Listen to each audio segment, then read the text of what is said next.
In early 2019, the head of a UK-based Palestinian lobby group made an announcement outside the Royal Courts of Justice in London. I speak on my behalf and as a chairman of the Palestinian Retail Center PRC.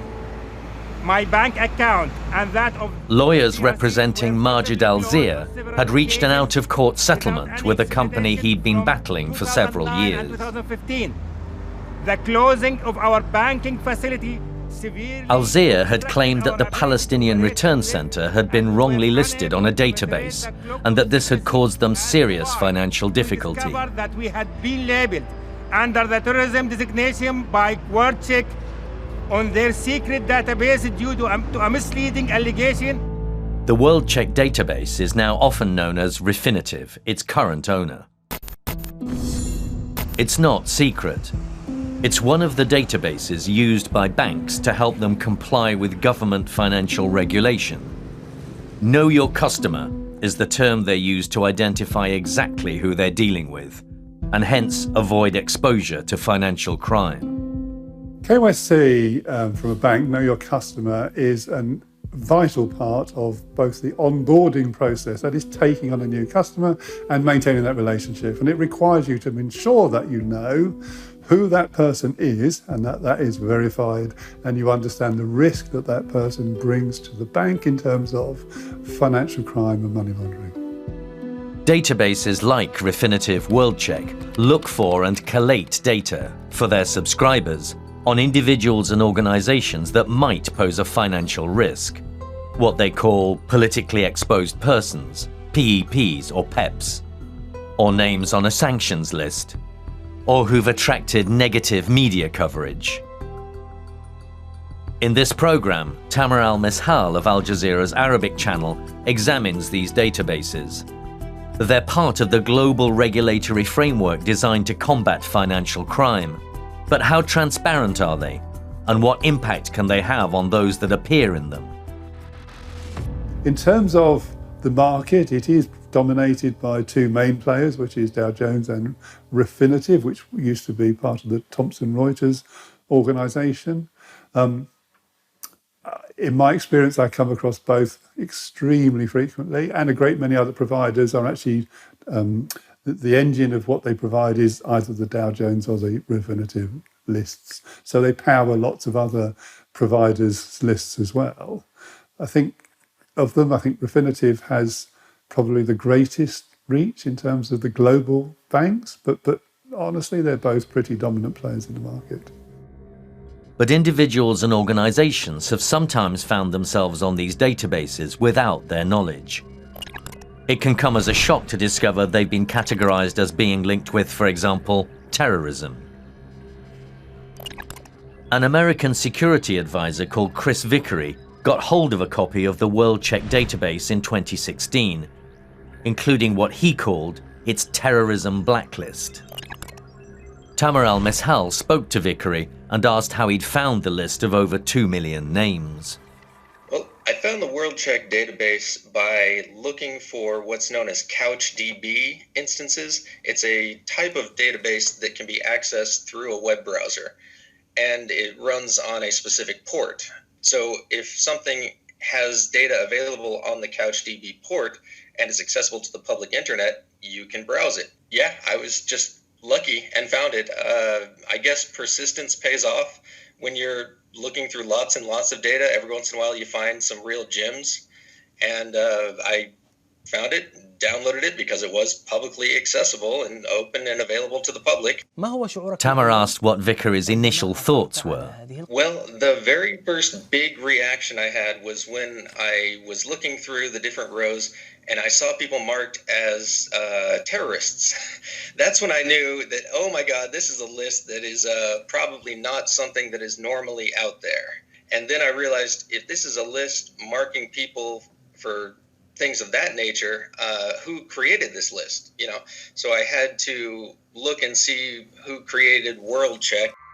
David Lepan joins us. He is founder, also executive chairman at WorldCheck from our Asia headquarters. WorldCheck was founded in 2000 by a South African-born businessman called David Lepan. The company was registered in London and started as a risk mitigation database. There was a whole host of scandals, the late 80s, early 90s, that caused banks to start reassessing how they manage risk. And at the same time, there was a significant global drugs problem emerging. So all of these things conspired for the banks started to look much more closely at risk, and there was the formation of the Financial Action Task Force, which is the global body responsible for providing the definitions of PEPs and for steering banks into how to manage those risks. The market for data grew to include agencies and institutions in every sector, particularly after the September 11th attacks in New York on the World Trade Center in 2001. The remit of those databases widened significantly after 9/11, partly because it forced the United States particularly to focus much more on funding of terrorism. It was an area that, although it had previously been legislated for in the US, they probably weren't as robust as maybe here in Europe, where the EU, the European Union, had already instituted some strict rules.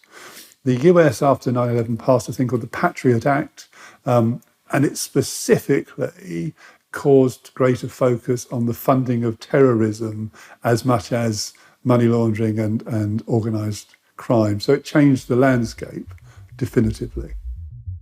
David Leppan declined to be interviewed, partly because in 2011, WorldCheck was acquired by Thomson Reuters as part of their governance, risk and compliance unit. Refinitiv WorldCheck is still registered to the same address as Thomson Reuters in the Canary Wharf business district of London. But in October 2018, Reuters announced the sale of a majority of its WorldCheck shares to the private equity group Blackstone. In 2018, Thomson Reuters sold part of their stake in WorldCheck, so they sold 55% of the company to investors, but Thomson Reuters still owns 45% of Refinitiv, which is the new name of the company that owns WorldCheck. Thomson Reuters is a Canadian media conglomerate, but it's made several data-related acquisitions. Well, Thomson Reuters is a financial service agency, and it has an interest in making money out of financial services. WorldCheck is a very profitable business. Subscriptions can run into the millions of pounds. There is a lot of money to be made in this sector. WorldCheck is a database of millions of people and organisations around the world who are claimed to be high-risk people because of some connection with terrorism or crime or because of their political position. And this is a system that banks around the world use to check their customers to find out if they're doing business with somebody who could pose problems for the bank later on. In an online brochure, Refinitiv WorldCheck set out its objectives and listed its different areas of activity, including sanctions screening, monitoring politically exposed persons, anti-money laundering, countering the financing of terrorism, and anti-bribery and corruption. It said it covered 240 countries, had over 400 research analysts, and talked about the number of sources used and records held.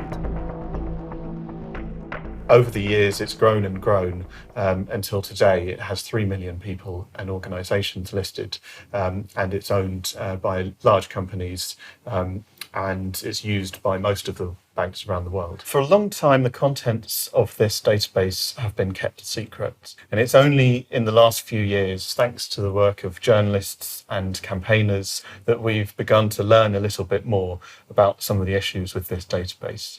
So, for example, Finsbury Park Mosque had their account closed, and they eventually discovered their listing in WorldCheck that was still connecting them with terrorism, even though the mosque had no more connection with terrorism.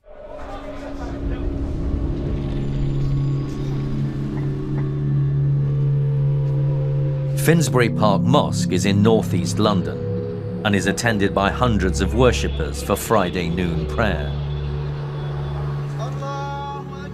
Today it's considered a model of community relations, but it attracted adverse media and police attention in 1997 when Sheikh Abu Hamza al-Masri, known for his radical views, became imam.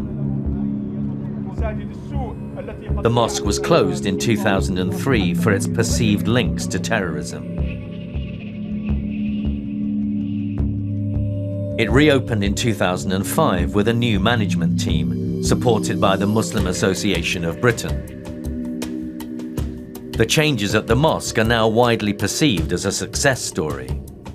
But in 2014, the management was shocked to discover that their names were on WorldCheck's database as being linked to terrorism. WorldCheck was still under Thomson Reuters ownership at that time. لم نكن نتصور أنه بعد الجهد الذي قامت به الجالية هنا والجهد الذي قامت به إدارة المسجد وأمناء المسجد لتغيير صورة المسجد هنا ووضعه بأيدي أمينة بأنه نوصف بالإرهاب. كيف بدأت قصتكم مع WorldCheck؟ القصة بدأت عندما وصلتنا رسالة عبر البريد من بنك HSBC تعلمنا بأن حسابنا البنكي سيتم إغلاقه، وعندنا شهرين لتدبير أنفسنا وإيجاد بنك آخر لفتح حساب للمسجد ونقل كل الأموال الموجودة إلى حساب الجديد. بعدها تم التواصل معنا من الBBC، من مراسل الBBC، وطلب منا مقابلة في هذا الموضوع، في هذا الإطار، وأيضا فيما يتعلق في المسجد. قال لي المراسل في ذلك الوقت: هل تدري أن اسمكم موجود على لائحة الإرهاب في مؤسسة اسمها Thomson Reuters أو WorldCheck؟ Peter Oborne first broke this story for the BBC. I got the BBC to make a radio program, and I presented this, and we discovered the existence of a confidential database. It was called WorldCheck, owned by Thomson Reuters at the time. You could see it, and it had one category called terrorism, which is a very serious thing, as we all know. Very, very serious if you cannot deal with people who are linked to terrorism. And so we discovered that the Finsbury Park Mosque was listed terrorist. From memory, I think Mr. Kosbar was very shocked, as he should be. And we rang up WorldCheck, and we spoke to WorldCheck, and I had a conversation, and I said that they said that we always go through the correct procedures or something like that. I can't remember exactly. كنتم أول مؤسسة كمسجد فينزبري بارك في تقديم قضية ضد WorldCheck هنا في بريطانيا. نعم. النتيجة بأنه قامت شركة تومسون رويترز بالاعتذار لنا أولا، وسحب اسمنا من لائحة الإرهاب ووضعها تحت مسمى الأورجانيزيشنز أو المؤسسات. وكنا على يقين بأنه لو فزنا في هذه القضية كمسجد سنفتح الباب لمؤسسات أخرى كثيرة عانت وتعاني من ما حصل لنا. فذلك كانت الفكرة أنه نمضي بهذه القضية للآخر ونفوز بها بإذن الله تعالى حتى نفتح المجال للآخرين، وهذا ما حصل. Following the Finsbury Park Mosque case, other organizations and individuals did take legal action against WorldCheck, including Majid Al-Zir, head of the Palestinian Return Center in London. Al-Zir decided to pursue a civil action against WorldCheck after his own and the center's bank accounts were both closed. The PRC provides a media platform for the Palestinian diaspora. In 2015, it was given consultative status at the UN as a non-governmental organization. The center campaigns to increase awareness of the Palestinian cause and for the human and legal rights of Palestinian refugees. But WorldCheck put the center and Majid Al-Zir in the countering terrorism funding category of its database, to which Mr. Al-Zir took exception. However, in January 2019, Al-Zir's lawyers reached an out-of-court settlement with WorldCheck's then owners, Thomson Reuters. They agreed to remove his name from the terrorism category and to pay him $13,000 in damages. It's legal. And in fact, under the British legal system, the judges and the courts prefer people to settle cases. So to be honest with you, the majority of cases like this, we would expect to settle. In WorldCheck's case so far, we actually have settled every single case. So in other words, there's never been a full court case against WorldCheck because all of them they settle, like they did with this one with Mr. Majid Al-Zir. They normally agree that the classification was a breach of the Data Protection Act.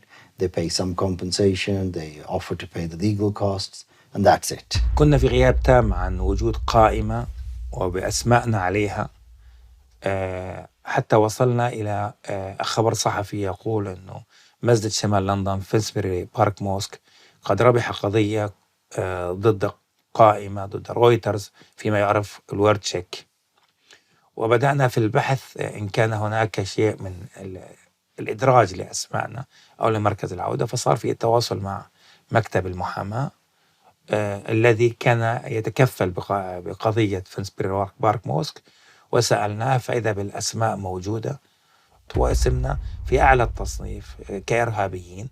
وهذا ما بدأ يفسر لنا إمكانية أن يكون هذه القائمة وهذا الإدراج سبب إغلاق متكرر وصعوبات نجدها وفي المعاملات الحياتية اليومية لأشخاص مركز العودة ولمركز العودة في إغلاقات غير مبررة من البنوك. الضرر محصور فقط في إغلاق الحسابات البنكية؟ حتما لا، الضرر محصور في التنقلات الدولية. بالنسبة لكم شخصيا؟ لا، في عندنا صعوبات الآن. أي صعوبة بنواجهها في حياتنا كمؤسسات كأشخاص في متهم أول هذه القائمة، حالة شلل. وأيضا فيما يتعلق في المؤسسة، وهنا الخطير، أنك بدون أن يكون لديك رقم حساب معناه ما في تبرعات، ما في حياة، فهو خنق حقيقي وإنهاء مباشر لهذه المؤسسات لأنه تشبه المؤسسة. Once the Palestinian Return Center was on the list, what WorldCheck tends to do is that all the directors or the senior people also get listed individually.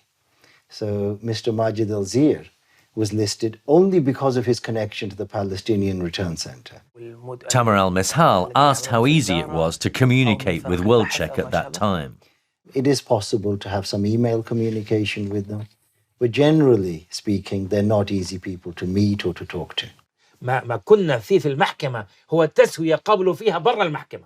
تذهب إلى القضاء والقضاء بيقول لك إذا بدك تسوي برا المحكمة ولكن تثبت بالمحكمة. This is what's called the statement in open court in the case between Majid Al-Zir and Reuters Limited, who had a majority share in WorldCheck at the time. It sets out the Reuters offer to settle Mr. Al-Zir's claims, the damages figure, and that Reuters agreed to move his profile from the terrorism category of the database and pay his legal costs. Reuters also agreed that it would list Mr. Al-Zir's denial of any personal connection to Hamas or the Muslim Brotherhood, and that he believed that their inclusion on the so-called terrorism list by Israel was politically motivated. However, the two parties also agreed that, quote, Mr. Al-Zir's profile can continue to include references to his designations by the Israeli Minister of Defense as a main operative of Hamas department in Europe, Hamas headquarters in Europe, and Hamas office in Europe. Tamer al-Mishal also emailed HSBC, the bank that closed the accounts of the PRC and the Finsbury Park Mosque, to ask about the closure of those accounts. But he never received a reply. One of the common complaints against these lists is that they are the reason why people can't get access to the banking system. That has some merit, but it's not entirely true because it is not the role of Refinitiv or Dow Jones to decide in a binary yes-no manner whether people should have access to banking. Their role is to provide information to the best of their ability to banks who then apply what we would call their own risk appetite to that information. Tamer contacted Refinitiv and spoke to their head of communications, but he declined the request for an interview. However, in a letter to Al Jazeera dated the 13th of June 2019, their legal representative said of the Finsbury Park Mosque, "We are not aware of any evidence that its bank account was closed as a consequence of the mosque's inclusion on the database, and the court did not approve any such suggestion." Tamer al-Mishal then looked at a completely different case. That of British former journalist Peter Humphrey. Humphrey ran a risk advisory firm in Shanghai, but he and his wife were arrested and found themselves in prison in China for 2 years. After his release, Humphrey concluded that being listed on the WorldCheck database had led to the closure of his bank accounts in 2015. I and my wife were released from China in the middle of June 2015. So I was trying to find a new bank who would actually accept my money. And I went to several private banks in London, but I also went to Citibank in London and sat down with them and said, this is my situation. I would like to open an account so I can move my money from HSBC to a new account. This very helpful bank officer was setting up an account for me, and then he said he had to run some checks on their system. And all of a sudden, it sort of alarm bells were ringing on his computer, and a red flag was popping up. And he said, "Oh, it's not letting me do this. It's not letting me enroll you as a customer." And I said, "Well, why? Can you show it to me?" So he turned his computer monitor around to let me see it, and there I could see a database system showing red flags on certain newspaper headlines from Chinese newspapers about our case. And I asked him which databases the bank was using, and he mentioned WorldCheck and he mentioned LexisNexis to me. Humphrey saw the databases had web links to news reports of an investigation he'd conducted for the pharmaceutical company GlaxoSmithKline. Al Jazeera asked Refinitiv if it wished to comment on the Peter Humphrey case, but they declined. In the global fight against financial crime, companies, including banks, are required to carry out checks on customers to ensure they're only dealing with legitimate businesses and law-abiding individuals. So they subscribe to databases which harvest information on companies, organizations, and individuals that might pose some kind of risk because of their politics, or being on a sanctions list, or simply by having attracted bad publicity. Dow Jones, LexisNexis, and Refinitiv WorldCheck run such databases. But Tamer al-Mishal of Al Jazeera Arabic wanted to examine how they gather their information and what sources they use. Journalist Tom Wills kept a copy of the 2014 WorldCheck database when it was made public in 2016. He searched for 2 organizations that had taken legal action against WorldCheck in the UK, the Palestinian Return Centre and the Finsbury Park Mosque, to find out what sources the database had used when listing them. And there it is. Yes, Majid al-Syria. Yeah, so we can see that he was listed in the terrorism category in 2014, and his country is listed, Palestine, and it says he's the Director General of the Palestinian Return Centre in London, which is allegedly affiliated to the Hamas office in Europe and to the Muslim Brotherhood. And then there's a series of links here to web pages where they've drawn this information. So we've got a website called Global MB Watch and another one called Global MB Report.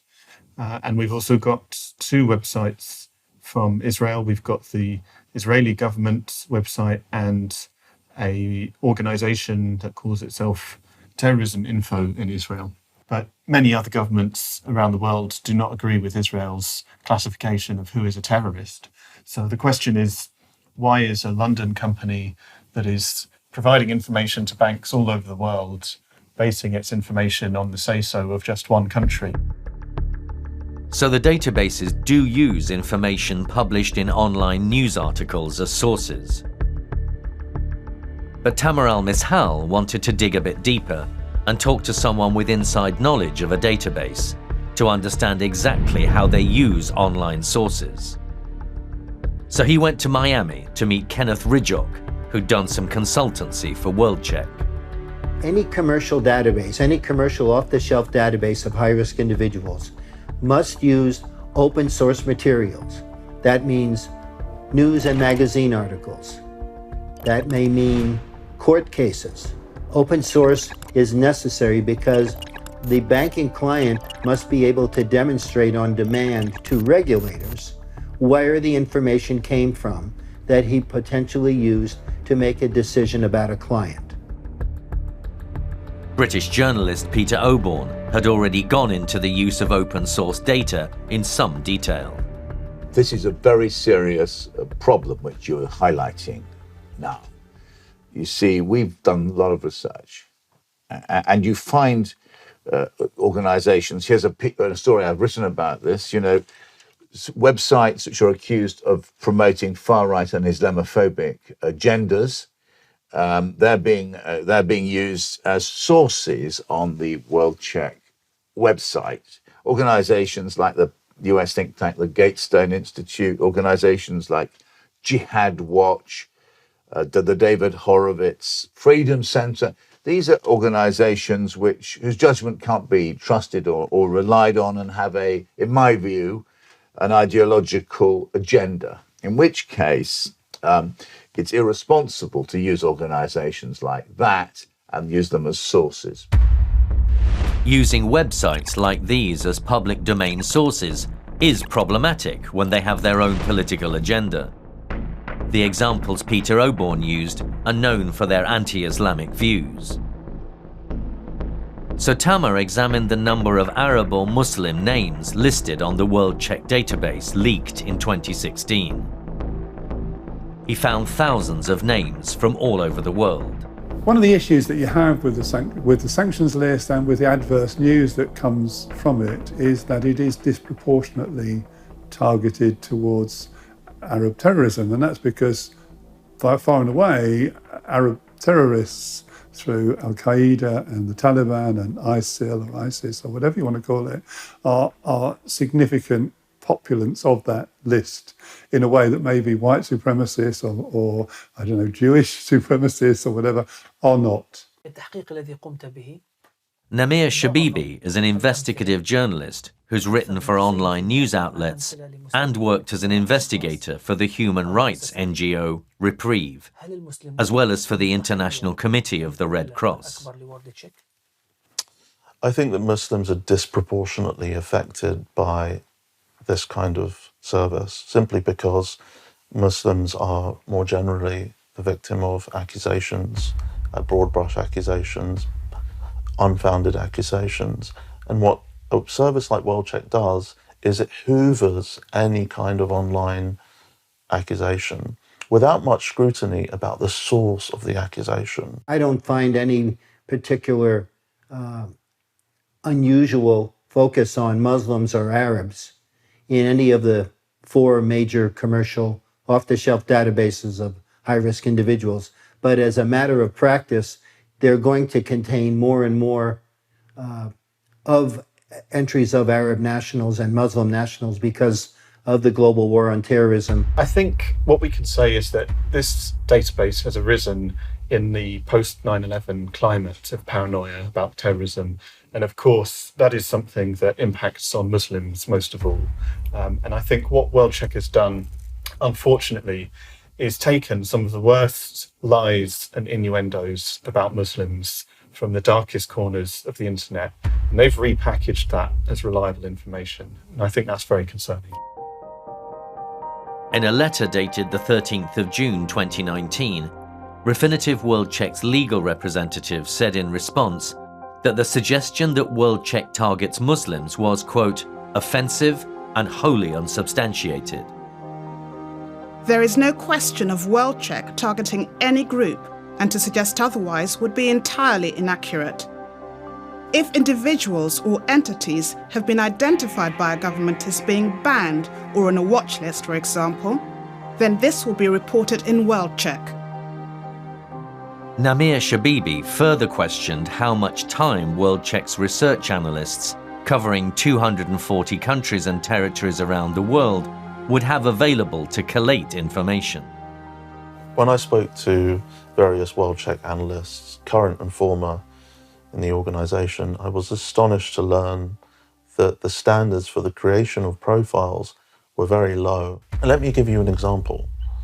One profile reviewer I spoke to said that they reviewed 300 to 600 profiles every single day. Now, in an ordinary 10 to 12 hour day shift, that means you're spending less than 2 minutes reviewing a profile. It's no wonder that you're unable to check the underlying source information or the allegations against that person or organisation. You don't have the time to. Refinitiv's lawyers responded by saying that these allegations were, quote, simply wrong. They bear no resemblance to the amount of time spent by WorldCheck analysts creating and reviewing records, and the allegations demonstrate a fundamental lack of understanding of the operation of the database and mischaracterizes the WorldCheck research and quality assurance processes. In summary, considerable care is taken by our client in ensuring the accuracy of its reports.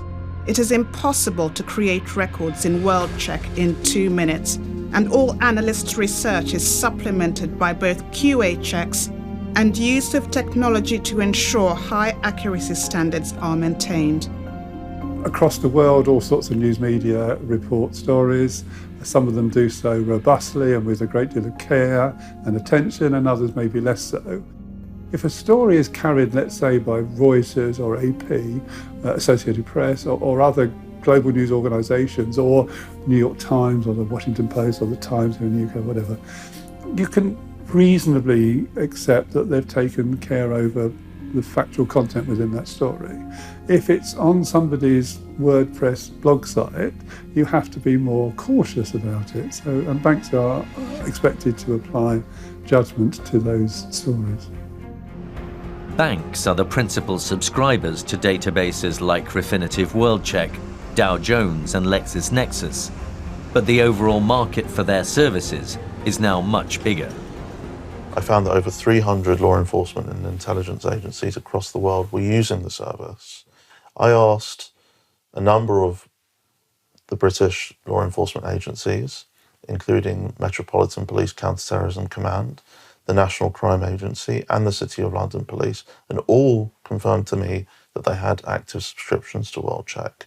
You also have various mortgage providers using that service, visa screening services. You have the UK's Charity Commission screening potential beneficiary charities against this database, and also the Department for International Development. One of the key services financial risk assessment databases offer is what they call sanctions screening. Are you sanctioned? And that means, is there anywhere in the world that prevents the bank from doing business with you because they're either a Central European oligarch, they are involved in terrorism. They could be, you could be from a country which is sanctioned, like Iran, or for a business that's sanctioned. And that's for both, for both terrorist activity and politically sanctioned as well. There are all kinds of countries out there and organizations who, for reasons of their own, describe their organizations they don't like as terrorists. So, for example, the United Arab Emirates has a habit of describing organizations connected to the Muslim Brotherhood, or those that thinks it's connected to the Muslim Brotherhood, as terrorists, when they're not. These are peaceful organizations. And so they're classified as terrorists. And so on. And Saudi Arabia, I believe, does the same, and so on. And we in Britain, which claims to be a decent, fair country, should not tolerate it. Tamer wanted to look into Peter Oborne's point in more detail and did a search for sanctions issued specifically by Arab countries. He found that in 2014, the United Arab Emirates had issued a list of sanctions against over 80 Islamic movements and organizations around the world. One of the groups listed on WorldCheck in the Countering Terrorism Funding category is the Federation of Islamic Organizations in Europe, or the FIOE, in Brussels. It's made up of 27 separate Islamic organizations in different European countries. Tama noticed that this listing was made by WorldCheck immediately after the FIOE was included on the UAE's list of sanctioned groups published in 2014. He asked the president of the FIOE about the connection between the UAE list and his organization's inclusion on the WorldCheck database. طبعا هي الورلد تشيك نفسها تقول أنه هو مصدرها هي قائمة الإمارات، وهذا موجود معنا في وثائقها، فهذا هو المصدر الوحيد الذي اعتمدت عليه الورلد تشيك. وبين المحامين والورلد تشيك هناك مراسلات. الورلد تشيك يعتبر أنه هو يأخذ من مصادر شتى، عنده بنك معلومات تحتوي على مصادر شتى، وهو غير مسؤول على التدقيق والبحث. هذه أيضا مفارقة على التدقيق والبحث في هذه القائمات ومصادرها ومدى صدقيتها وجديتها. هل جميع المؤسسات والمنظمات المندرجة تحت الاتحاد الذي ترأسونه صنفت أيضا جميعها على قائمة وورلد تشيك بأنها نعم إرهابية أيضا؟ الورلد تشيك أخذت القائمة كما هي. فبالتالي كثير من مؤسساتنا موجودة في هذه القائمة، قائمة الإمارات، فانتقلت إلى تصنيف الورلد تشيك. Copy and paste. Copy and paste. But do financial risk databases take enough responsibility for the information they provide to their clients? It is important to note that WorldCheck is designed to alert users to possible risk and to situations where further scrutiny may be appropriate. This does not mean that subjects included in WorldCheck necessarily pose a risk. The point that you need to understand is that any bank compliance officer using a commercially available database takes all the information with a grain of salt. He needs to look at the references at the bottom and see where did the information come from. At the end of the day, a compliance officer is going to look at the entire background of an individual, not just rely upon a sanctions list or negative information which appeared out of a non-democratic country. Et le mot n'est pas trop faible. On lance des bruits, on lance des anathèmes, on lance des méchantes choses contre mes clients, et puis on dit, ah mais c'est à vous, si vous voulez pactiser avec eux, c'est à vous, si vous voulez faire du commerce avec eux, de vérifier mes informations. Mais non, celui qui lance ces informations est responsable des informations. Je lance l'information en disant que vous êtes un voleur, j'ai à supporter les conséquences. Et donc le véritable problème, et c'est là le problème juridique, c'est que WorldCheck l'a bien compris.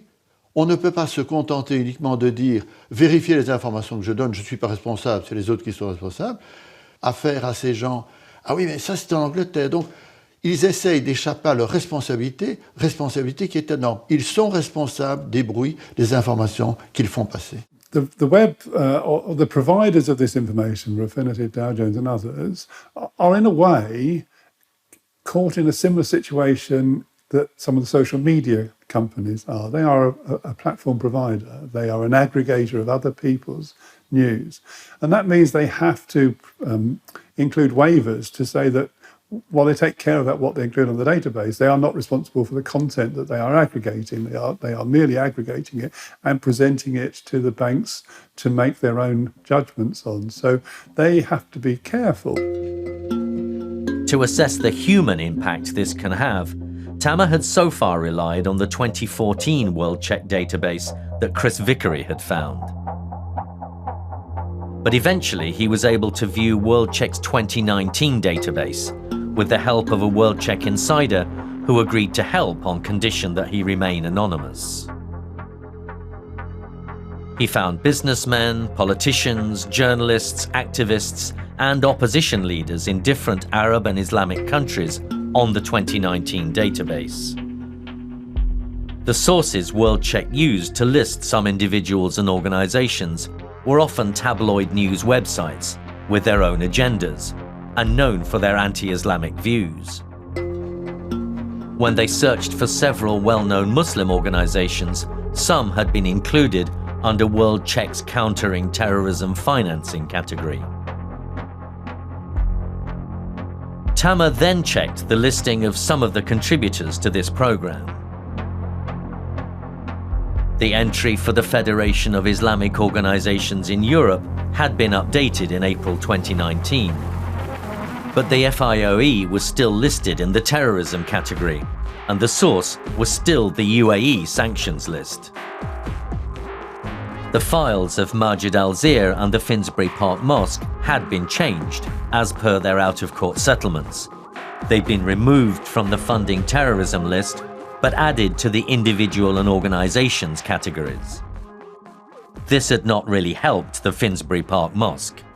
للأسف بنك HSBC رفض أن يفتح لنا حساب. حاولنا فتح حساب مرة أخرى بعد انتهاء القضية. إذا الضرر لم ينتهي سيدنا. الضرر لم ينتهي أبدا. الضرر لم ينتهي. الضرر لحقنا إلى الآن. حصل ضرر يتعلق بسمعة المسجد، بسمعة التراستيز اللي هم أمناء المسجد، بسمعة مريدي المسجد، بل بسمعة الجالية المسلمة هنا. We should stand up against these classifications. We shouldn't allow foreign countries to use the power of the state to declare its political opponents terrorists and allow them to be punished in this country too, because they suddenly don't get a bank account as a result of a classification by a foreign country. So I really think it's a terrible problem. I think it needs to be taken up politically here to prevent this sort of harassment, very severe harassment of innocent people is the effect of these classifications.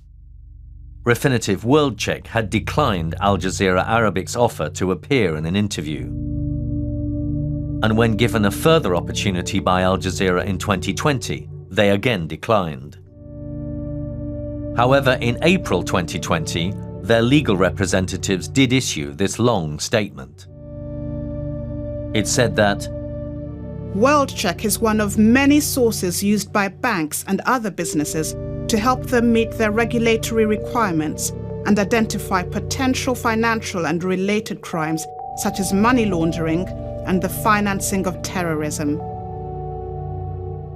It went on to highlight how big a problem money laundering is, between 2 and 5% of global GDP, and that WorldCheck is not secret. Neither is it a blacklist nor a law enforcement function. It provides information on individuals and organizations collected from reliable and reputable information available in the public domain.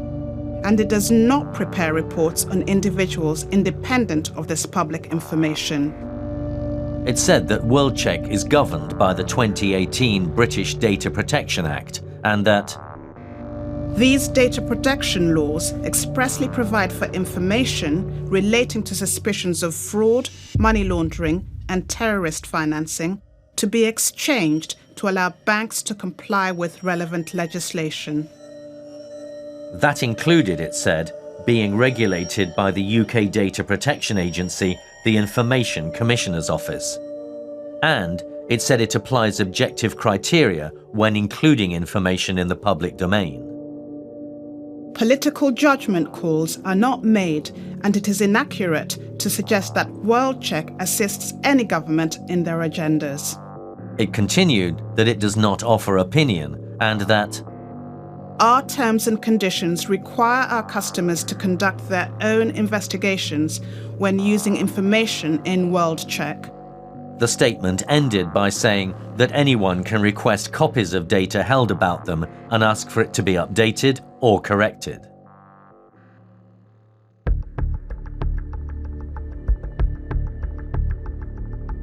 So is there an argument that financial risk assessment databases should be directly regulated, rather than simply by association with the banking system as a whole? The databases themselves are not regulated at the moment, largely because the consumption of those databases is from firms who are themselves regulated.